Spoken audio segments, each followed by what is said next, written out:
What if the anger you feel isn't because of your ex, your kids, or your circumstances, but rather something that's happening inside of your own mind? For many single parents navigating divorce and stress, anger can be uncontrollable and exhausting. In this episode of Single Parent Success Stories, I'm sitting down with Dr. Mort Orman, a physician and anger elimination expert, to explain why anger really shows up and how to stop it at the source.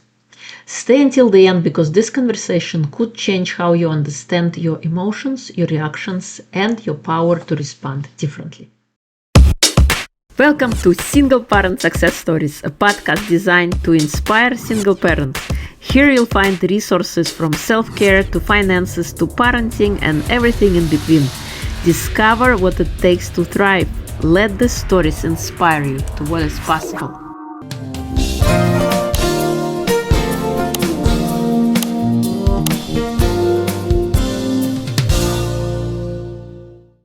Give the woman in your life something that truly matters, or better yet, give it to yourself. The gift inside is for every woman who spent decades being everything to everyone else. It's time to remember who you are and rediscover your happiness. This isn't just a book, it's a permission to put yourself first again. Available now, because the best gift you can give is helping someone find themselves. Hello and welcome to Single Parent Success Stories. Today we have a special guest, Dr. Mort Orman. He is a board-certified internal medicine physician and a 40-year anger and stress elimination expert.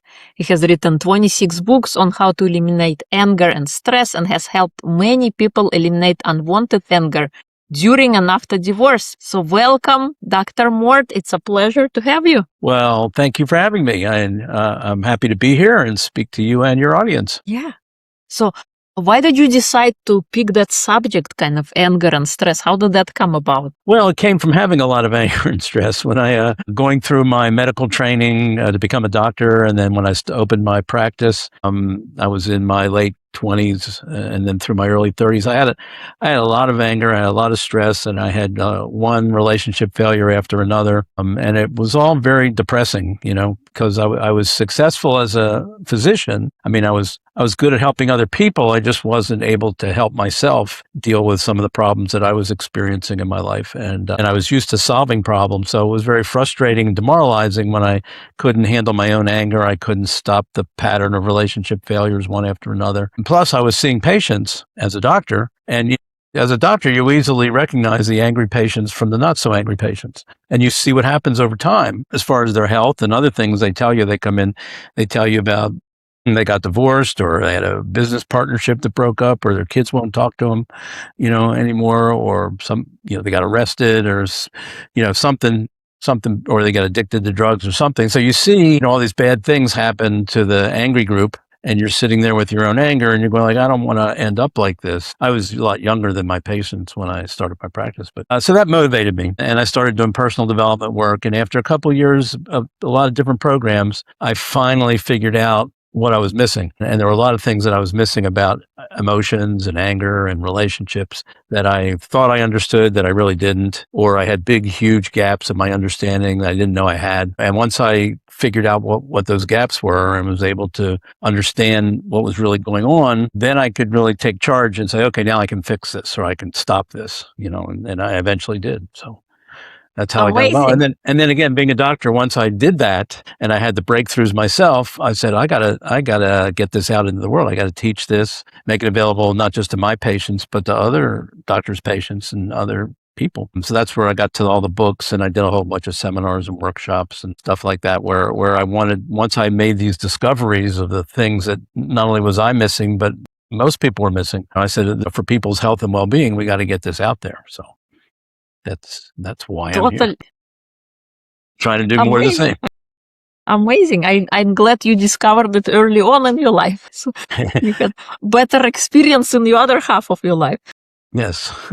Well, it's been like two different lives. I mean, there's the before the discoveries where I had all this anger and anxiety and stress. And then there's the last 40 years, it's been amazing. I mean, I've had very little stress, very little anger. My wife and I, just celebrated our 41st wedding anniversary, which would never have happened if I hadn't made some of these discoveries. So it was like I've lived two different lives in a sense, two different time periods, vastly different. What it feels like to go through life, not knowing and then knowing what I know now. So yeah, it was great. What was the biggest, maybe surprising thing you learned once you start learning about this subject? Yeah, well, anger was a big issue for me, and it wasn't the only thing that caused the relationship failures, but it was prominent in causing the relationship failures. There was other stuff about relationships I didn't understand either, but I definitely had a big aha about anger when I realized that all the things I was blaming as what was causing my anger weren't the real causes. I was always blaming other people and blaming the government and the hospital bureaucracy and the weather and, whatever. It was always something outside of me that looked like it was causing me to get angry. Or I would get angry at my patients sometimes when they would make bad decisions or do silly things that would impact their health and stuff. So, but it always looked like it was coming from the outside of me. Mm. And then I realized that not only did I realize it wasn't coming from outside, it was coming from inside me in my own brain. But exactly how the brain creates anger was something, even though I was trained as a medical doctor, they never taught us anything about how emotions get created or how our brain creates emotions. So again, I had to sort of discover that on my own through all these personal development courses. And I eventually figured out that my brain has a very specific way, which is really very simple, but a very specific way of creating all of my emotions and everybody else's emotions. And it's invisible, so we don't see it. And so most of us don't know it's there unless you've been educated or had the good luck to have somebody teach you what's going on, then you miss it completely. And you think that the whole story is the bad behavior of other people, which is not. So that was a huge awakening. And then once I understood the mechanism that my brain used every time I got angry, and it's the same mechanism over and over again. It's like it never changes. It's the same three things. Your brain tells you how to look at something in a certain way, and then you get that emotion. It's true for anger, it's true for anxiety, it's true for guilt, it's true for every emotion we have, including the positive ones. It's our brain telling us to look at things in like three specific ways. But we don't see our brain doing that. We just see what's going on, and then we feel the emotion. And we miss the activity of the brain, which again, you can't feel it, you can't observe it, but you can observe the results of it. So if you get angry, once you understand the mechanism, you go, oh, okay, now I know what my brain just did to me. I know how my brain made me angry. Or if you get anxious, okay, now I know how my brain made me anxious. You don't see it happening, but you've learned every time it's the same three things. And now you know what they are. Okay. And then you can start to dig in and go like, well, are they really true? Is my brain telling me the truth, or is it missing things? Is it distorting things? Is it lying to me completely? Which our brains will do. And that leads to a lot of our emotions, and people don't understand that. They think the opposite. They think, well, if I'm angry, then the way I'm looking at things must be really, really true. It's almost like a a stamp of correctness or truthfulness. Stamp of approval.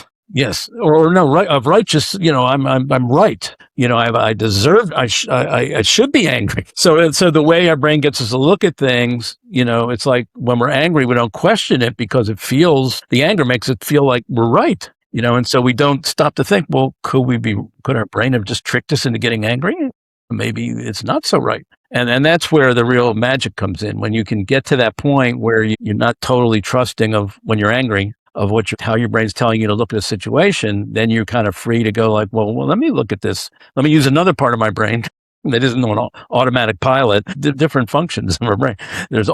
Which is 90% automatic pilot. But then we have this 10% that we can draw on where we can question the automatic pilot, and say, well, is that good for me? Is that truthful? Do I want to continue to believe that? Or do I want to challenge it and question it or see past it? What can I see that it may be hiding from me or not letting me realize? And you can do that. And when you do that, all of a sudden with anger or other emotions, if you see the thing differently or the behavior differently or understand it differently, the emotion just dissolves because it requires those three things for you to believe that they're true. And that's what your brain does. It tells you they're true. And it's amazing. I mean, I've been doing this for 40 years on myself, and I hardly get angry anymore now. But in the beginning, I was angry a lot. So I had a lot of things to work with, a lot of practice. Yeah. But every time I practice, I say, let me try this and see if there's anything to it. I said, okay, I know the three things now. And so let me question them. And they go, oh my, there's something wrong with that one. That one's not completely true. And it's like the anger just going. I'm like, that's like magic. That's amazing. I didn't know that was possible. Yes. And then you do it again. The next time you get angry, you say, okay, let me look at this.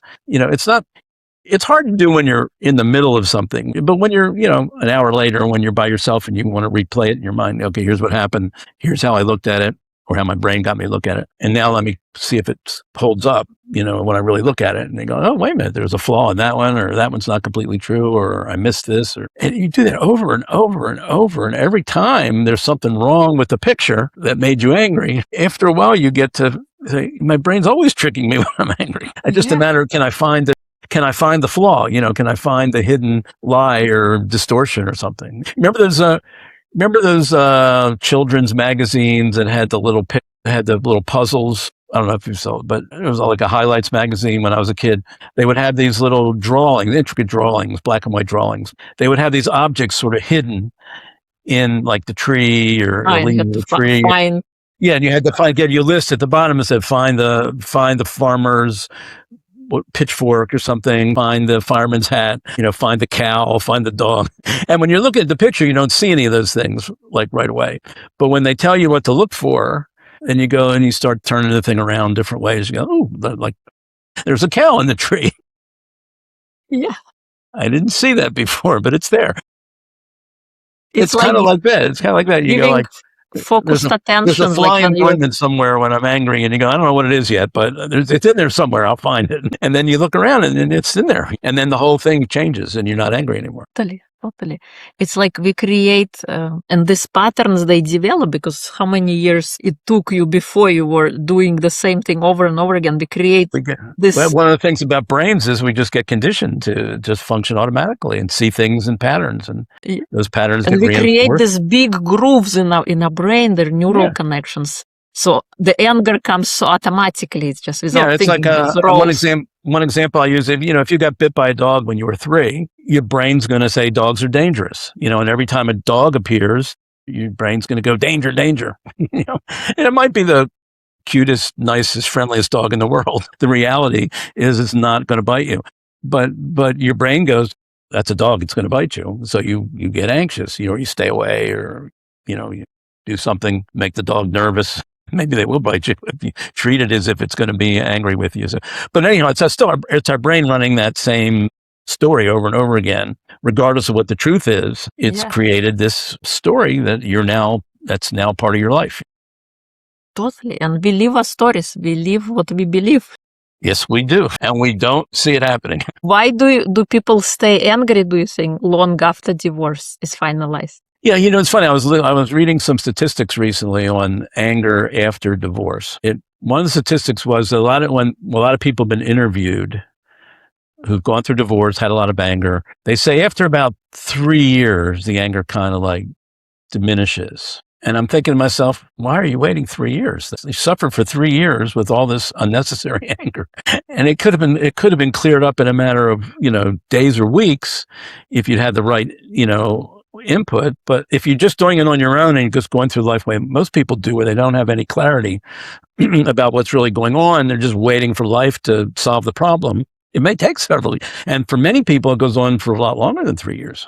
They may be angry forever about what happened, and they may still get triggered by their ex for years after their divorce. And all that can be ended if you have the right understandings, but it's not something that's being taught. Actually, the opposite is being taught in our society today. Again, our society tells us, and our common sense tells us, that it's the things people are doing that are making us angry. It's not us. And as long as you're in that universe where you don't have anything to do with it, you don't have any power. As soon as you realize that the truth is you have everything to do with it, but you just can't, you don't know that that's going on, then once you find out what's going on, okay, now every time I get angry, I can get my hands on the controls. I know what questions to ask. I know what things to question, whether they're true or not. And hopefully I can just use my natural life wisdom and experience to decipher what's true and what's not true.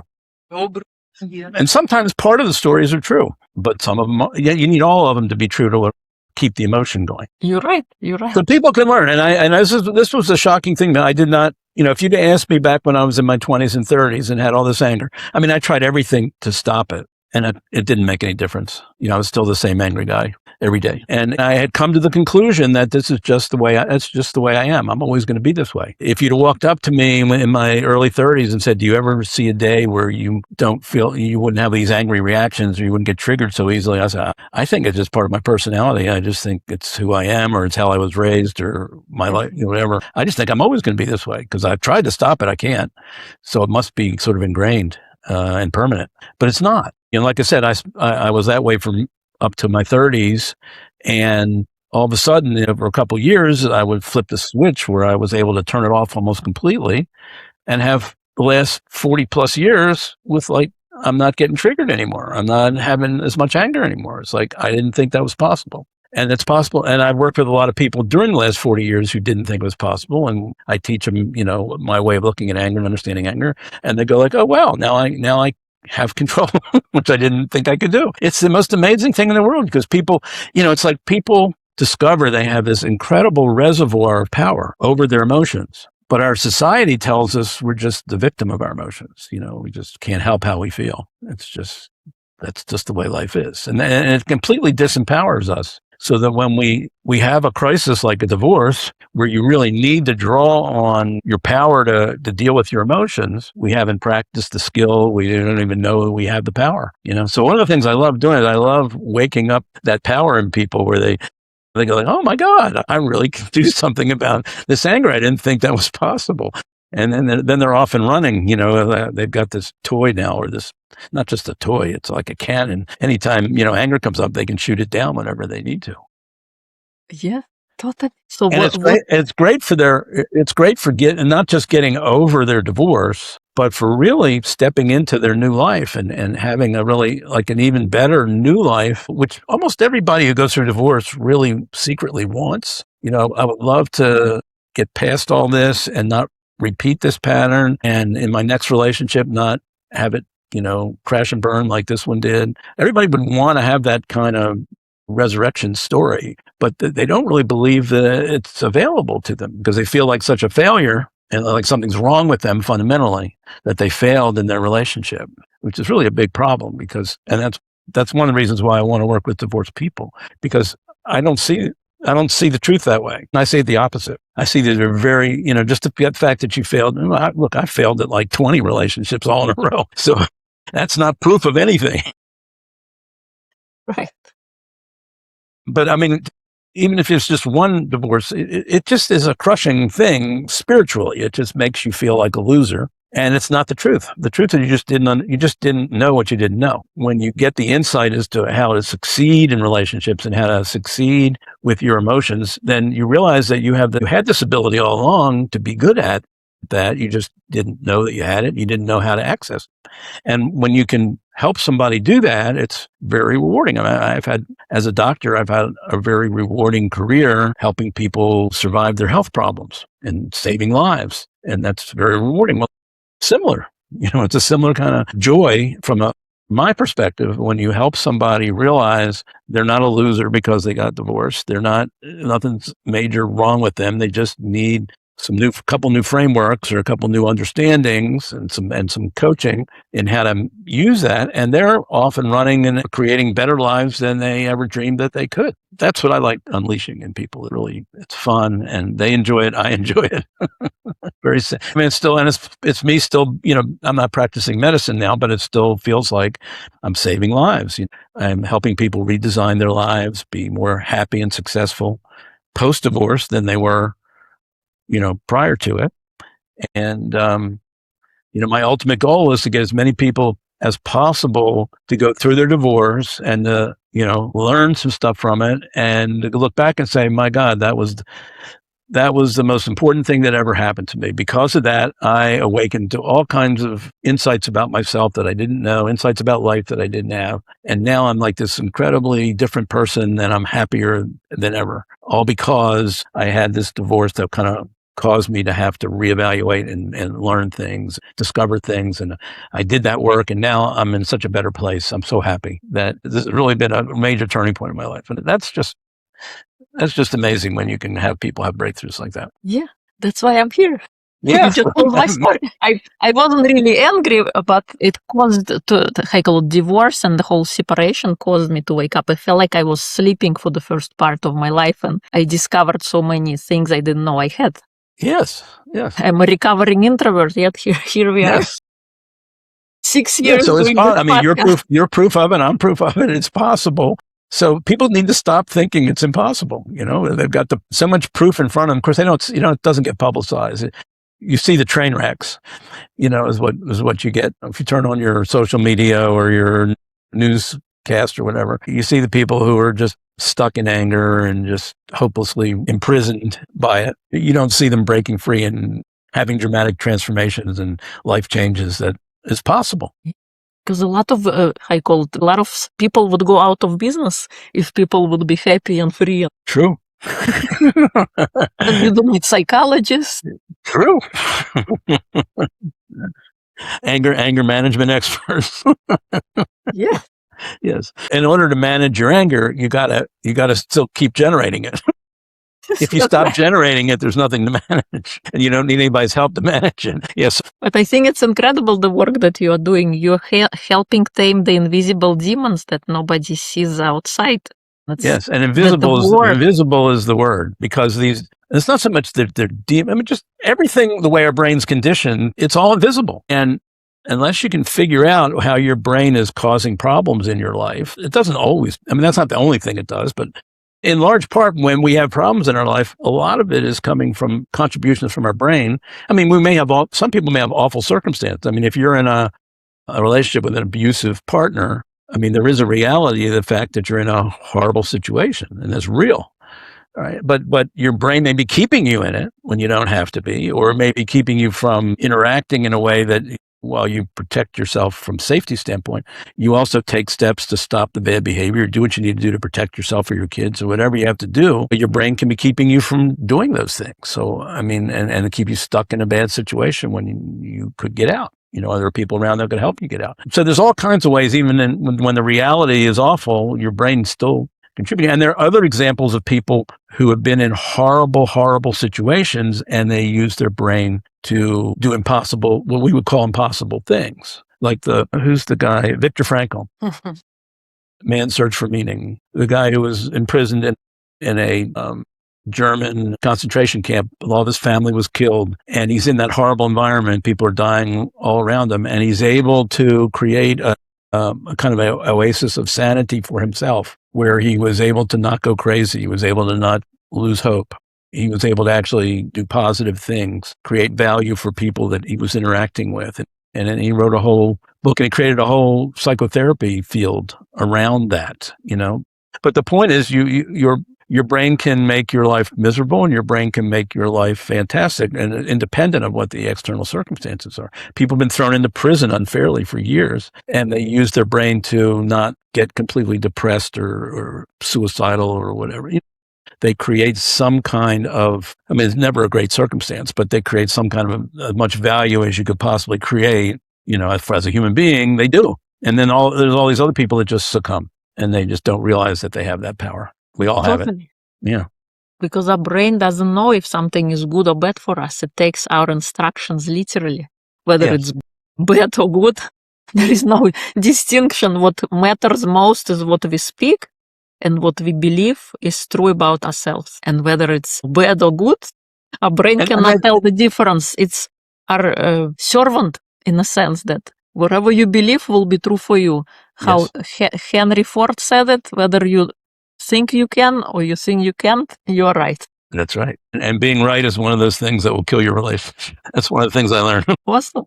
that I didn't realize before. Yeah. What do people believe about anger that isn't really true? Well, we've touched on some of the things. They believe that it comes from outside causes, which is the causes are real. They're triggers to start the process, but they're triggering our brain to tell us how to look at it. And it's our brain telling us how to look at it is what's really causing the anger.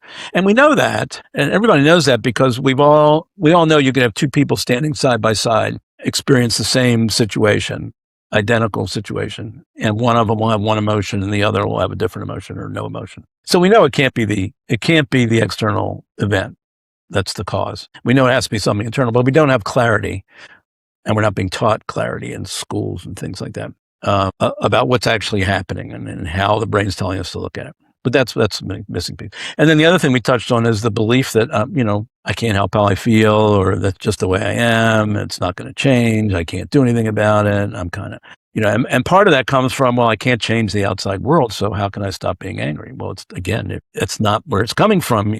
It's coming from inside you. And if you knew that, you might realize, oh, I do have some power over this. And how do I get some help in understanding how to access that power and utilize it effectively? So those are all things that people can do. Another thing we have is we have the mistaken belief that if you're in a marriage or a relationship, you need to be fighting and arguing a good percentage of the time, or it's not a healthy relationship. I don't know where we got that idea. That idea is prevalent in our society. And if you're in a marriage and you're not fighting, you're going to think something's wrong with your marriage. And you're going to start fighting, whether it was necessary or not. But your belief system is that's a bad sign. If you're not fighting with each other and you don't care, or you're not, you don't love each other. I don't know, whatever the craziness is. But the truth is, you don't have to be fighting to have a good relationship. A lot of relationships have very little anger and arguments and stuff, and people are very civil towards each other and very positive towards each other. There's one relationship concept that I created named called the 007 effect in marriage. And that's when, when you get married, you go down to the courthouse, you have to get a marriage license. And then you have the ceremony, and then you have the reception. And then as soon as the reception's over, you start living your life as a married couple. Well, unfortunately, what happens, just a little bit of time, people start to think that marriage license, they treat it like it's a license to kill. Like you're James Bond and you got a license to kill your relationship, because they think, okay, I'm married now, so now I can start criticizing my partner, I can start berating my partner, finding fault with them, putting them down, like because we're married now and we can do that to each other. It's like, where'd you get that idea? That's the worst thing in the world you can do.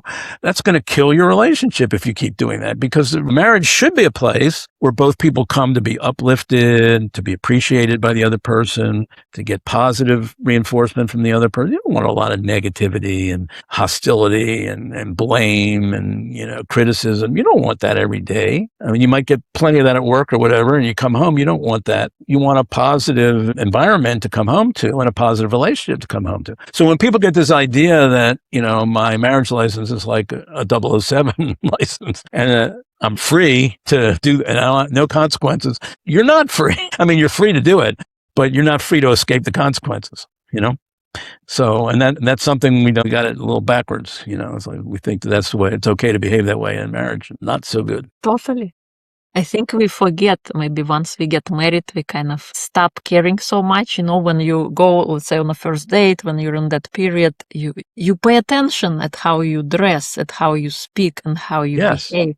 Yes. You become this kind of best version of yourself. And once you're married, you maybe start forgetting that, and you kind of let your guard down, and that's what causes relationships to die down over time, because you stop trying anymore. And I think you're right. I think you're right in the pattern changes from trying to not trying. But I don't think it's because of forgetting. I think it's because we get these little hurts that go back and forth, and we feel the resentment, and then we want to sort of get even or do something, or we withdraw our affection, or we stop trying so hard to please the other person because we've got these built up resentments, which is a form of anger that we don't really know how to get rid of. So they accumulate. And then after a while, somebody says, I'm done with this. I don't want to do this anymore. I'm out, and it's a chronic buildup of little disappointments, little offenses over time that can do that. And again, if you're not good at dealing with these little things, these little emotional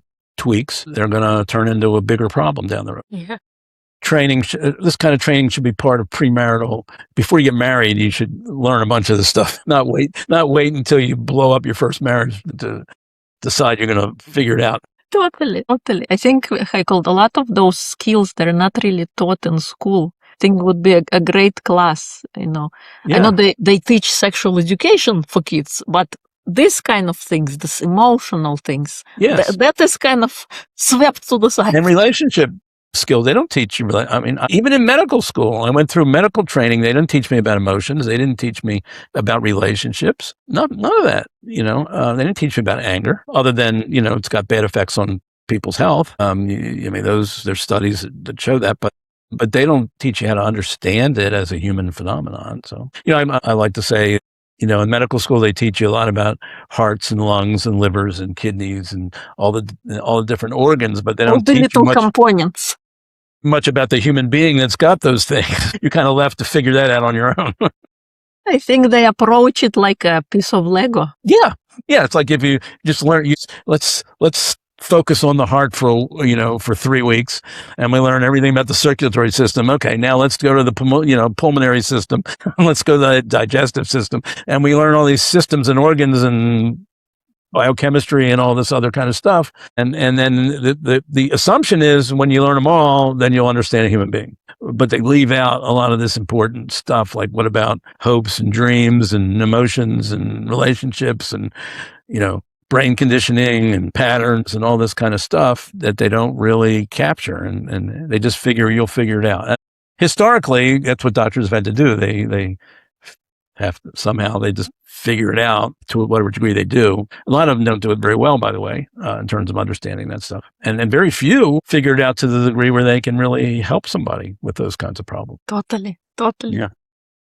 You created the divorce anger cure specifically for people navigating separation and divorce. What makes anger during divorce so intense, and what's one shift that can bring immediate relief? Well, the program you're talking about is a very short program that I created to teach people how to understand anger so they can really get control of it. And I can teach people in as little as 8 sessions, 1-hour Zoom calls like this. I could do a 1-hour Zoom call like this once a week for 8 weeks. And by the end of that 8 weeks, people can have a major turnaround in their understanding of anger and their ability to deal with it. So the whole idea that it takes years of therapy or all kinds of anger management stuff, that I don't do any anger management stuff at all.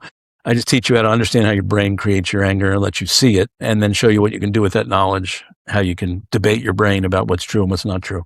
And people can get very good at that in just 8 weeks. So that's what that program is about. Why there is so much anger in divorce is there's just so much crap flying around. I mean, there's people, and there's bad behavior. There's bad behavior on the part of your ex, and you get lawyers involved, and you get judges involved, and people are always doing nasty things to one another. There's a lot of pain and hurt and revenge sometimes, where people want to punish the other person. And then you throw kids in the middle, and then people get upset when kids are used as pawns in the negotiating for custody and all that kind of stuff. And it's just a really sleazy, not always, but in a lot of times, if the lawyer wants to maximize their income, they just make it really adversarial and nasty. And then the other person gets angry because each person gets angry because they see bad behavior on both sides, and their emotions are raw from the disappointment and the pain of the loss of that vision of the relationship. And it just snowballs. And then you're stuck at the end. If you have kids, then you're stuck at the end, you're co-parenting. So you're still stuck with that person to a certain degree for a long while. And you're also stuck with a lot of residual emotions. Again, we don't teach people how to get rid of. There's just a lot of things that will trigger anger in a divorce. Some of them, some divorce experts, some lawyers are committed to making divorce as peaceful and cooperative as possible. And if you're fortunate to get somebody that wants to do that, then you'll have less of it. But there's always going to be some. Plus, you get angry at yourself. There's a lot of things you look back and you say, damn, I wish I hadn't done that, or I wish I'd known this now. What I know now, I wish I'd known it earlier. I could have saved this or that. So there's a lot of getting angry at yourself, which is something you can also get rid of if you have a problem with that. So it's just not a good thing to go through. I mean, it's bad enough to have the relationship end. Like when I never got married, so I never went at it to technically had a divorce. But I had a bunch of relationships that were months or years long, and each time they ended, they were painful. So you feel the pain of it, but then you throw all this other, when you go through a legal process now, and you have to divide things up, and you have to, who gets rights to what, who's going to be generous, who's not going to be generous, who's going to make accommodations, not, who's going to be reasonable, who's not going to be reasonable. You get all this stuff comes into play. It just elevates the upsets. So it's not a good process to have to go through. Totally, and it affects so many other areas of our life, not just emotional, but physical. Yes. It can manifest in a disease if not addressed. Yeah, your sleep is impacted, Sleep is your living disrupted. situation's impacted, your finances are impacted, and your kids, kids get really, affected. And it's rough on the parents to how to deal with that, all the uncertainty around what to do, what not to do, what's the right thing to do, how do we keep from harming our kids? And then it's just very, it's challenging, and a lot of upsets about how kids are affected by the process. For anyone listening who is carrying a lot of anger or stress right now and feel ashamed or afraid of it, what would you want them to know about themselves and about the possibility of healing? Well, look at my life as an example. I had a lot of anger and stress, and I did feel ashamed of myself. But in retrospect, when I was able to get rid of it all, I realized there was nothing to be ashamed about. It was a failure on my part, but it wasn't that I was a failure. It was that what I knew at the time of how to understand those things and deal with them was not good. It was not complete. It was not effective. So there was nothing wrong with me. I had the skills, raw skills and ability as a human being, because I did it. So, I had to have those skills. And there was nothing special about me. I wasn't a special genius or anything. I just happened to figure out what I was, what the invisible puzzle pieces were that I was missing in a lot of these problems. And that opened the door for me to say, oh, now I can do something. So there's really no reason to blame yourself like there's something wrong with you, or to feel there's something wrong with you, or to create an identity that you're a failure and you're never going to be successful in relationships. It's not true. It all depends on how you play the hand that you were dealt, how you respond to this setback in life, which is all it is. It's a setback if you go through life, you were hoping to go in one direction and it didn't make it, and now that's over. So it's a setback, but it's a temporary setback. And now you're going to move forward in life anyway. The question is, do you want to move forward in a bad way or a maybe getting back to neutral way, or do you want to go for what if I could be better off as a result of this? What if my life could be even 10 times better than I can imagine as a result of this? You have the choice to go for that as well, Yeah, I think one of the things I talk about in resilience, people talk about resilience, which is what this would be an example of when you bounce back from a bad situation or a failure in your life. And they talk about it like bouncing back. And so I use a tennis ball as like an example. If you hit a tennis ball against a wall and it comes back to you, when it hits the wall, it compresses, it gets small. And then when it comes back, it expands. Again, it goes back to its original state. But it always comes back as a tennis ball. It doesn't come back. It doesn't come back as something else. Right. But human beings are not tennis balls. We have the ability to get smashed against a wall and get compressed, and we can come back as a basketball or a beach ball or a soccer ball or something that's a lot bigger and better than a little tennis ball. We have that ability to come back better and bigger, and you can do that. And so I invite people to step into that possibility. What if you could come back bigger and better as a result of your divorce and be a better parent, single parent, or if you get in another relationship, be a better partner, have more likelihood of a success in your next relationship than a lot of second relationships after divorce and third end up again, with divorce. And so you don't want to do that. How can I learn? What can I learn about relationships? What can I learn about emotions that can keep me out of that pattern? And you can do it. You don't have to keep coming back as a tennis ball. Totally. Back as something even bigger. Awesome. As the big globe at Epcot Center or something like that.